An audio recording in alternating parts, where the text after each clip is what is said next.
All right, Zach, is this thing on? Is this thing on? We haven't done It this in a might couple of be. months.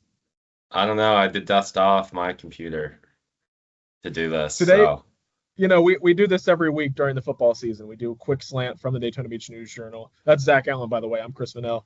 Um, this time we're hopping in with a basketball edition. We're not talking football because the Atlantic Sharks have made it to the Final Four. They are the last team remaining in the playoffs, boys or girls, from Volusia or Flagler County. So we got to talk about them because they've got their state semifinal game coming up this Tuesday in Jacksonville. They're going to play a team from up that way in Bishop Kenny, and it should be a good matchup because by the time you get to this round of the playoffs or this point of the playoffs, they're all good matchups. So I just want to start out, Zach, with kind of you explaining or telling the folks how they got here because you were there for that regional final game. yeah, well, first of all, it's funny you say that because everyone's good. That's what Travis Norfolk said after Atlantic beat Eastside in the regional final. Finally got over the hump. They were in the same game a season ago. Also, the last local team left. Um, but they finally got over the hump. They played a gritty East Side team that had beaten the number one seed the game before. They were down at halftime, 28-20, uh, just because East Side they rotated like 11 players. They were double teaming Emmanuel Martin. Weren't really giving up any easy buckets. And then next thing you know, right after halftime, I blink and it's 35-28 Atlantic. They went on a 15-0 run, all of it mostly in transition. Eastside bricked a couple shots, and Chris Delapena was down the floor for an and one in transition, or David LeBoy hit a three. He actually hit a couple threes. And from that point on, Eastside was really never in the game. Atlantic had full control of it. Chris Delapena ended up dropping 29 points. Makai Yan had 15 points, 11 rebounds by my count. I mean, maybe I'm doing it myself on the sideline, so I might have missed a rebound or two, but Give he was yourself some credit, he brother. was definitely in that double double range, and I think those two combined for like something like 27 out of Atlantic's first 30 points, and then the other contributors, Emmanuel Martin, David LeBoy, like I said, got involved, and then it ended up with Travis Norfolk shaking pretty much everyone in the gym's hand. I feel like he was doing that for a while, cutting down the net, wore it as a necklace. All the players got a strand, and it seemed like it was just relief and joy that they were able to avenge their loss last year and are now in the state semifinals. And I know that all season long they've kind of viewed it as like a Final Four or bust type of season. They've got a Yeah. lot of upperclassmen. Pretty much everybody returned from last year's squad. They knew they were going to be good. The question was just how good and just how far could they go. Now they've gone farther, than any team the last couple of years from the area.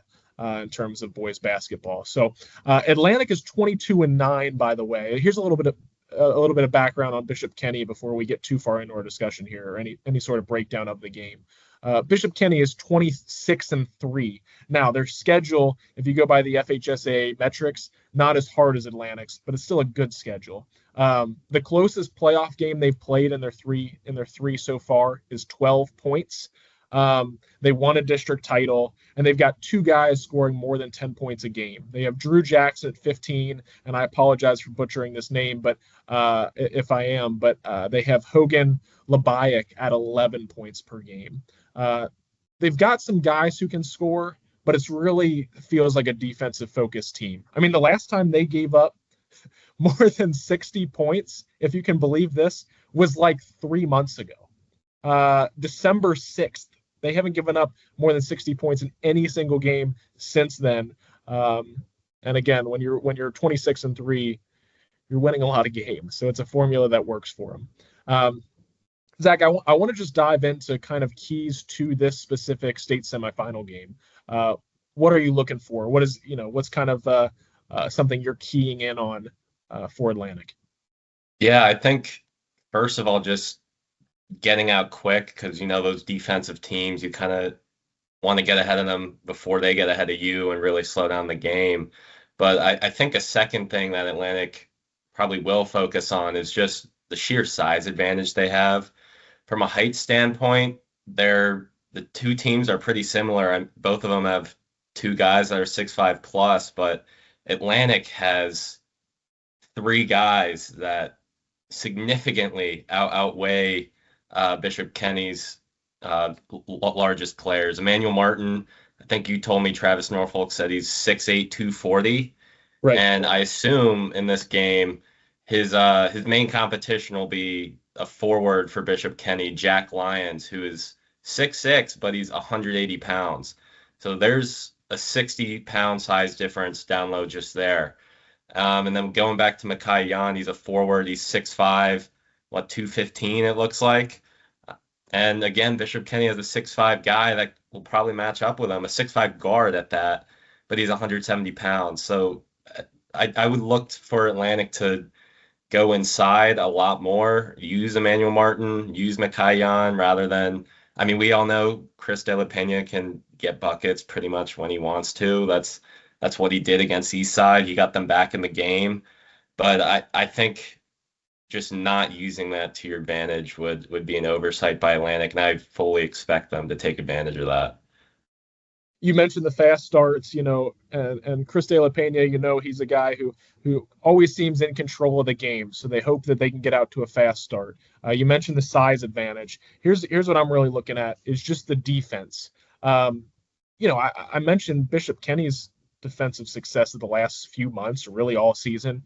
Atlantic's kind of in the same boat. The last time the Sharks gave up more than 52 points in any game was dang near 6 weeks ago.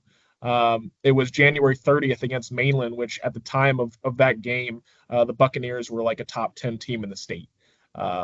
So again, it's not like they're giving up more than 52 to anybody. They've played really well defensively, and Drew Jackson is going to be matched up.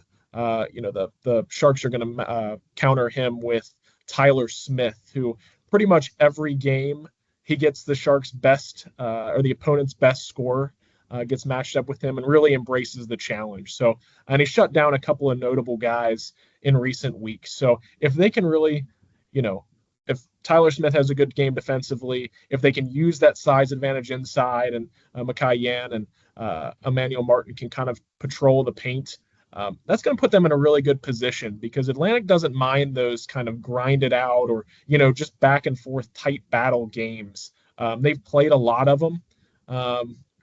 So if they find themselves there, they have that experience. They have played that harder schedule if you go by the FHSAA metric. So it's going to be really interesting, and we'll see how it plays out. Yeah. Zach, that's really all I got for you. Anything else? Even going back to the size advantage thing at point guard, you usually don't talk about that. But Chris De La Pena is 5'11", 200 pounds. If he gets going downhill, I don't see how either of their guards, who are, I think it's said on their max preps, like 155, 165 pounds, are going to stop them. So I think it'll be an interior game, like you said, and defensive focus for sure. It's 7 p.m. Tuesday. Up in Jacksonville, for the first time, they're going to have to navigate being in an arena, but it's an exciting challenge, I know, for the Sharks, and we'll see how it plays out. I almost said Zach Vanell. That's Zach Allen. I'm Chris Vanell. We'll see you next time.